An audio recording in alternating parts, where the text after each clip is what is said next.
Chapter 8 of Anna Karenina, Book 8, by Leo Tolstoy.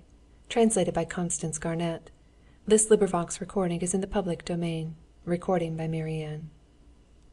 Ever since, by his beloved brother's deathbed, Levin had first glanced into the questions of life and death in the light of these new convictions, as he called them, which had during the period from his 20th to his 34th year imperceptibly replaced his childish and youthful beliefs, he had been stricken with horror, not so much of death as of life, without any knowledge of whence and why and how and what it was. The physical organization, its decay, the indestructibility of matter, the law of conservation of energy, evolution, were the words which usurped the place of his old belief.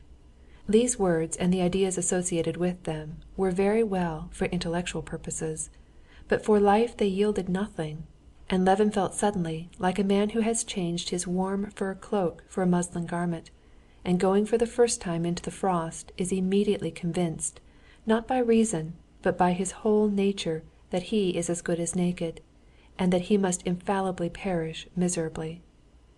From that moment, though he did not distinctly face it and still went on living as before, Levin had never lost this sense of terror at his lack of knowledge. He vaguely felt, too, that what he called his new convictions were not merely a lack of knowledge, but that they were part of the whole order of ideas, in which no knowledge of what he needed was possible. At first, marriage, with the new joys and duties bound up with it, had completely crowded out these thoughts.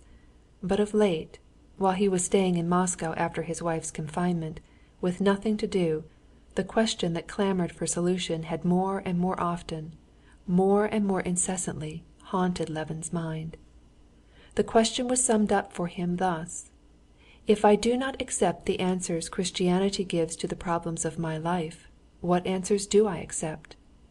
And in the whole arsenal of his convictions, so far from finding any satisfactory answers, he was utterly unable to find anything at all like an answer.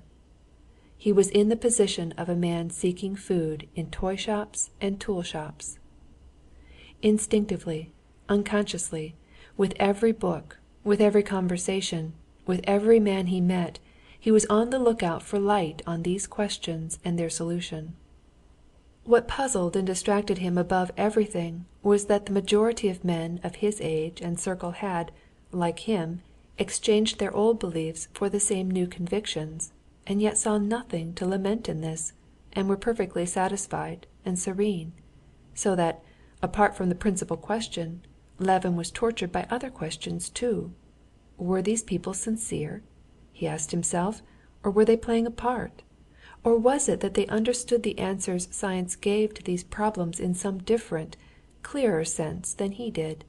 And he assiduously studied both these men's opinions and the books which treated of these scientific explanations. One fact he had found out since these questions had engrossed his mind was that he had been quite wrong in supposing from the recollections of the circle of his young days at college that religion had outlived its day, and that it was now practically non-existent.